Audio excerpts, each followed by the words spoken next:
میت کی طرف سے قربانی کی 3 شکلیں بنتی ہیں، 3 صورتیں بنتی ہیں، ان میں سے 2 تو ایسی ہیں کہ جن میں کوئی اختلاف ہی نہیں ہے بلکہ سنت سے ثابت ہے، اور ایک صورت ایسی ہے کہ جس میں علماء کا اختلاف پایا جاتا ہے۔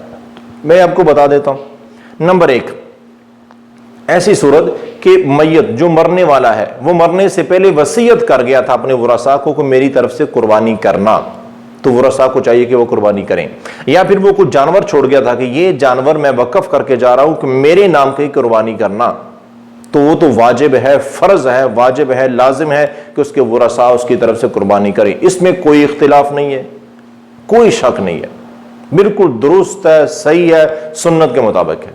اور دوسری صورت یہ ہے کہ قربانی کرنے والا شخص، جو قربانی کرنے والا شخص قربانی کر رہا ہے، وہ قربانی کرتے ہوئے اس طرح سے اللہ کے حضور عرض کرے کہ یا اللہ، یہ قربانی میں اپنی طرف سے کر رہا ہوں، اپنے اہل خانہ کی طرف سے کر رہا ہوں، اور اپنے فلاں فلاں فوت شدگان کی طرف سے بھی کر رہا ہوں۔ ایک ہی قربانی کے جانور میں خود کو، اہل خانہ کو اور فوت شدگان کو شامل کرنا اس کے اجر و ثواب میں بالکل صحیح ہے، سنت سے ثابت ہے، نبی کائنات صلی اللہ علیہ وسلم ایسے کیا کرتے تھے، صحیح احادیث ہے، یہ بھی جائز ہے، درست ہے، اور سب سے بہتر یہی ہے جو آپ خود کیا کرتے تھے۔ اب تیسری صورت یہ بنتی ہے کہ میت کی طرف سے الگ ایک جانور ذبح کیا جائے کہ یہ تو ہماری طرف سے ہو گیا، اب یہ میت کی طرف سے ہے، اس کے متعلق اختلاف ہے۔ اب دونوں طرف دلائل ہیں، جو لوگ کہتے ہیں، جو علماء کہتے ہیں کہ جائز ہے، ان کے پاس بھی دلائل ہے، جو کہتے ہیں کہ جائز نہیں ہے، ان کے پاس بھی دلائل ہے۔ تو اس لیے کوئی کسی کو غلط اور کوئی کسی کو حرام، بدعت اور اس طرح کے فتوے نہیں دینے چاہیے، یا گناہ ہے، نہیں۔ اب دلائل دونوں طرف سے میں آپ کو مختصر بتا دیتا ہوں۔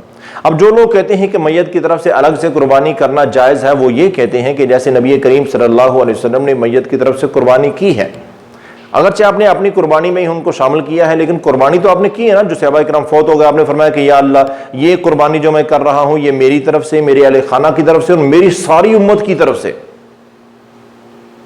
تو امت میں جو صحابہ کرام فوت بھی ہو چکے تھے وہ بھی شامل ہے، تو اس لیے فوت شدگان کی طرف سے قربانی کرنا جائز ہے۔ ایک یہ ان کو دلیل ہوگی۔ اور دوسری کہتے ہیں کہ یہ ایک مالی عبادت ہے، تو مالی عبادت فوت شدگان کے لیے ایصال ثواب کرنا یہ تو سنت سے ثابت ہے، اور یہ بالکل جائز عمل ہے کہ ایک شخص فوت ہو چکا ہے تو ہم اس کی طرف سے صدقہ کر سکتے ہیں نا، بلکہ کرنا چاہیے۔ تو مالی صدقہ جب ہم اس کے نام کا مسجد بنوا سکتے ہیں، ہم اس کے نام کا کسی غریب کو دے سکتے ہیں، ہم اس کے نام کے جانور ذبح کر سکتے ہیں کہ اللہ اس کو اجر عطا فرمائے، تو قربانی بھی کیوں نہیں کر سکتے؟ وہ بھی تو مالی صدقہ ہے، مال سے ہی قربانی خریدی جاتی ہے۔ تو کہتے ہیں کہ وہ علماء کے یہ دلائل ہیں کہ بالکل یہ جائز ہے، درست ہے۔ اب جو کہتے ہیں کہ جائز نہیں ہے، ان کے دلائل یہ ہیں کہ نبی کائنات صلی اللہ علیہ وسلم نے، آپ نے کسی ایک شخص کا نام لے کر الگ سے کوئی جانور ذبح نہیں کیا ہے اپنے فوت شدگان کی طرف سے۔ مثال کے طور پر آپ کی بیوی ام المؤمنین سیدہ خدیجہ رضی اللہ عنہا کی وفات ہوئی، اس کے بعد آپ قربانی کرتے رہے، کئی سال تک کرتے رہے، کیا آپ نے کبھی کوئی ایسا جانور ذبح کیا کہ کہا کہ یہ میری بیوی خدیجہ کی طرف سے ہے؟ حالانکہ آپ بڑی محبت کا اظہار بعد میں بھی کرتے رہے اپنی بیوی کے۔ اور آپ کے چاچا حضرت حمزہ رضی اللہ عنہ شہید ہوئے، کیا ان کے نام کی کبھی آپ نے قربانی کی؟ آپ کی بیٹیاں وفات پائی، کیا آپ نے قربانی کی؟ تو کہتے ہیں کہ آپ نے الگ سے کوئی جانور قربان نہیں کیا ہے، تو اس لیے ایسا کرنا درست نہیں ہے۔